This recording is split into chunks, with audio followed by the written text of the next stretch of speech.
Thank you, Dean Billmeyer, for that really long and embarrassing introduction.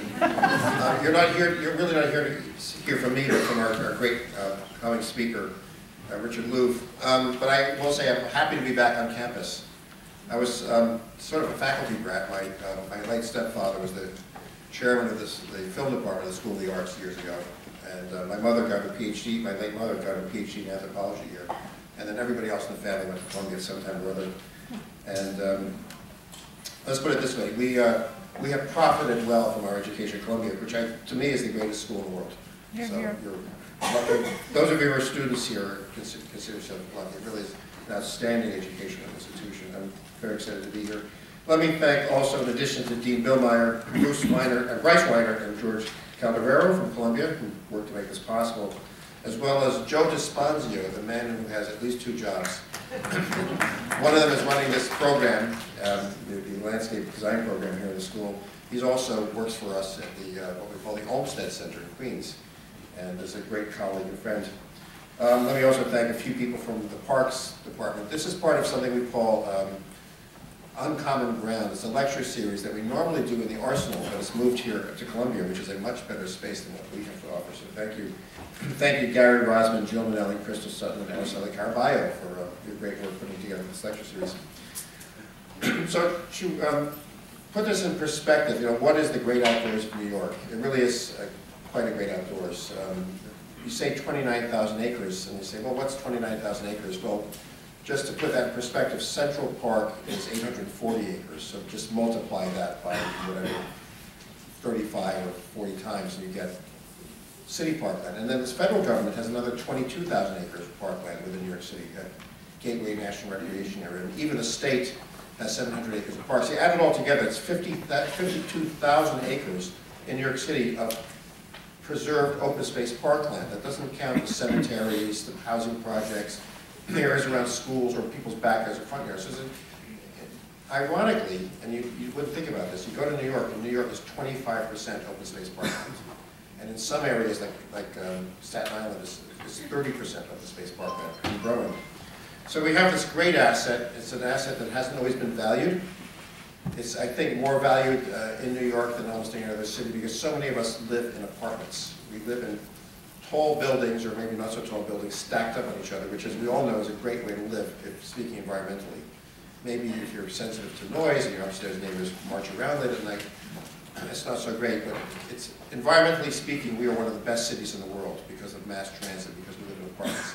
We're also very lucky to have this extraordinary park system, credit for which has to go to these visionaries, literally visionaries, primarily in the 1800s, but also in the 1930s, who saved the 4,000 acres of parks that make up the Bronx, like Pelham Bay Park and Van Cortlandt Park, when there was a lot of open space to be saved. And visionaries who said, let's create a central park, which later became known as the Central Park, and it's the Central Park we know a lot.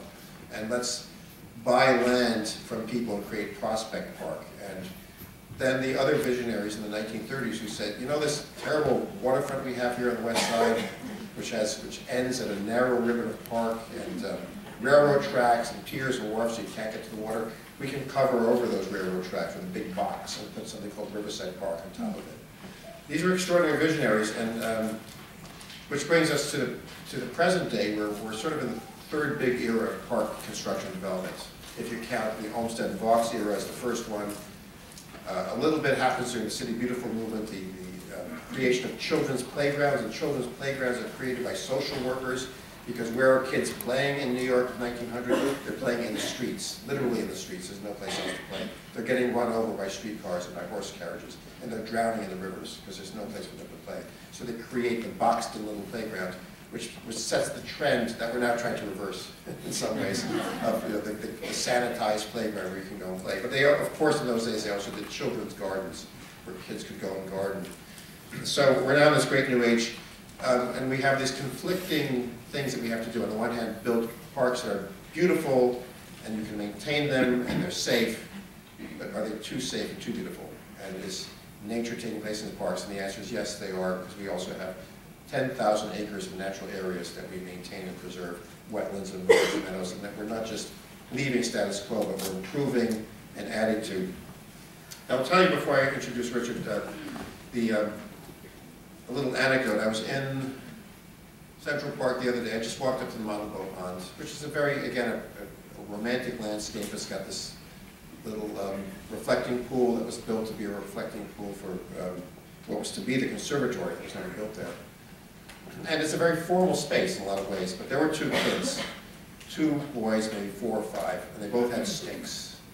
And they were lying on their bellies on the pavement with their sticks playing in the water. And that's really all you need to know, because you don't need, it's good to have, and you do need to have play equipment kids can play on, basketball courts and tennis courts. But at the end of the day, what you really need for kids is sticks and mud.